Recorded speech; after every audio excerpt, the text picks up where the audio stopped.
सावन का महीना और भोलेनाथ की कृपा।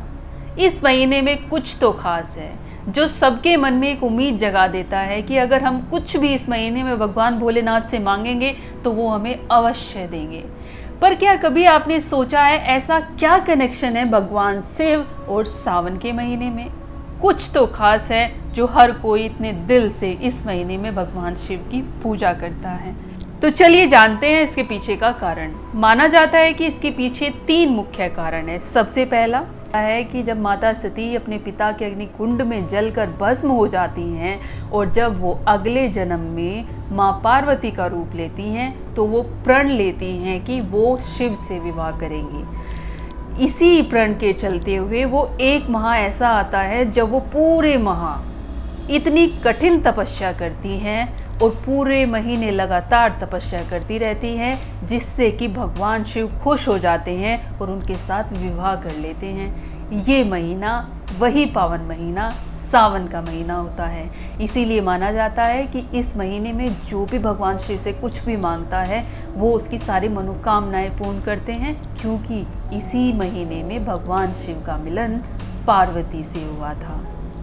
दूसरा कारण माना जाता है कि जब समुद्र से विष निकलने लग जाता है तो भगवान को चिंता हो जाती है कि ये संपूर्ण ब्रह्मांड का सर्वनाश कर देगा।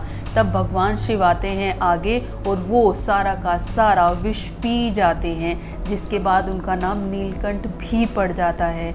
जब वो सारा विष पी जाते हैं तो उनके शरीर का तापमान इतना बढ़ जाता है, शरीर आग की तरह भभकने लग जाता है। तब सभी देवता मिलकर उनके ऊपर जल डालने लग जाते हैं और इतना जल डालते हैं जिससे कि शरीर का ताप कम हो जाए। जब सभी देवता भगवान शिव के ऊपर जल डालकर उन्हें शांत कर रहे होते हैं तो धीरे धीरे भगवान शिव शांत होने लग जाते हैं। और ये सब होता है सावन के महीने में। इसीलिए माना जाता है कि भगवान शिव पर सावन के महीने में जो भी कोई जल अर्पित करता है भगवान शिव उससे खुश हो जाते हैं और उसकी सारी मनोकामना पूर्ण करते हैं। इसीलिए इस महीने में जल भगवान पर चढ़ाने का रिवाज बना हुआ है। इसीलिए माना जाता है कि इस महीने में बरसात होती है। सावन और बरसात एक साथ ही आते हैं। तीसरा कारण माना जाता है कि सावन के महीने में ही भगवान शिव इंसान का रूप लेकर धरती पर पधारे थे और धरती पर पधार कर वो अपने ससुराल गए थे इंसान का रूप लेकर। जब वो अपने ससुराल जाते हैं तो उनका खूब अभिषेक किया जाता है जल से, उनके ऊपर जल अर्पित किया जाता है, जिससे कि भगवान शिव बहुत खुश हो जाते हैं। और ऐसी मान्यता है कि हमेशा, ना सिर्फ तब, हर सावन के महीने में भगवान शिव पृथ्वी पर पधारते हैं और जो भी कोई उनके ऊपर जल अर्पित करता है वो उसकी सारी मनोकामनाएं पूर्ण अवश्य करते हैं। तो यही कुछ पौराणिक मान्यताएं हैं जिनके अनुसार माना जाता है कि भगवान शिव को सावन का महीना अति प्रिय है।